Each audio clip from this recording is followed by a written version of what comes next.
жатқан шығарсыздар мынау сұмдық жаңалықты. Мынау қазақ мектеп болады деп жоспарлап отқан мектепті жаңа салынған.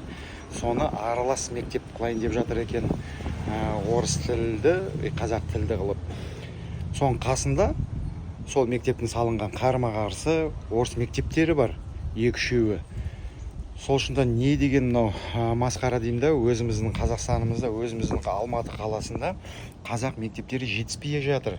Өйткені былай қарасаңыздар, қазақ мектептерінде 30-35 баладан бір сыныпта оқып жатыр. Сосын мынау ата-аналар мәжбүр болады бір шеттен бір шетке апаруға. Сондай 400 мектептен Алматы қаласында 16% қазақ мектебі. Не деген сұмдық деймін да. Өзіміздің билігімізді жүргізе алмай отырмыз осы Қазақстанда тұрып.